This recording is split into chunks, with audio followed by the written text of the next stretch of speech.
Final update. During college break, I wanted to go to my childhood bedroom. Don't go in there, my mom said. It's just for storage now, my dad added. He looked nervous. Later that day, I went in anyway and saw this. 5 minutes later, I called 911.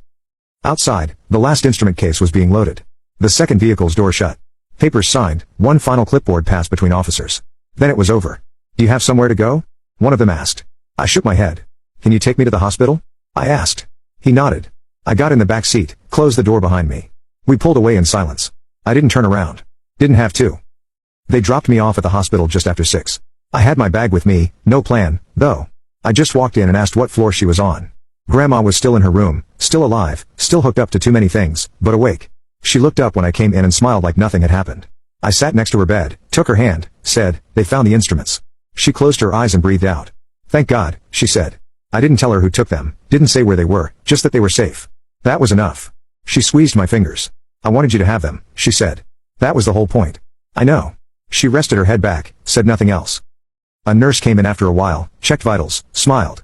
"If she stays calm," she said, "she'll recover." I stepped outside around 7:30. My phone was already buzzing, 47 missed calls, more texts, more voicemails, Mom, Dad, Vivian, repeat.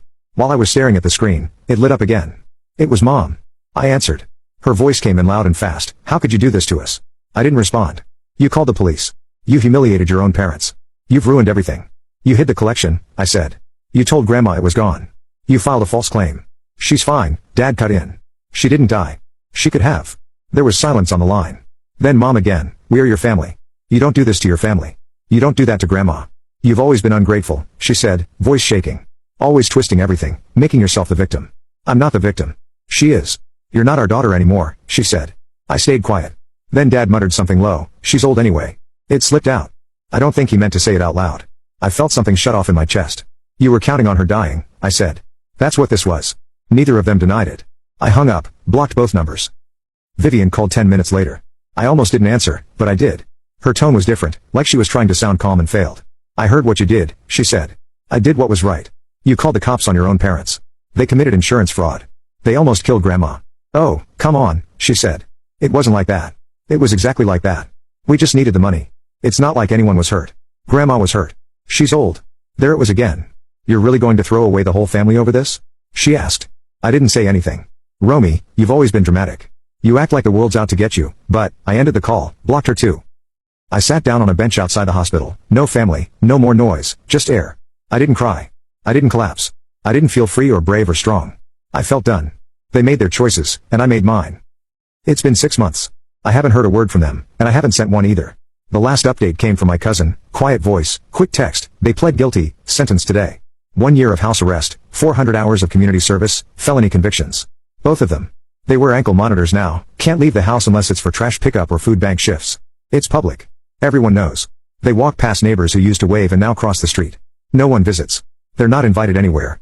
They stood in court and read an apology, not to Grandma, she wasn't there, but to the room, the judge, the record. No family showed up. Not even Vivian. She vanished online for a while, then came back pretending it never happened. A new profile picture, some quote about inner peace, comments turned off, like if she controlled the narrative hard enough, the truth might forget her name. Grad school postponed. The big trip never happened. Last I heard, she's back at home, not working, not posting, not planning much of anything. And me? I'm not watching. I'm done. Grandma turned 90 last week. She's home, she's healthy, she's sharper than half the people I know in their 30s. We threw her a birthday party, small but full. Her closest friends came, the ones who never stopped calling even when she was sick. A few of her old music students showed up too, some of them brought their kids.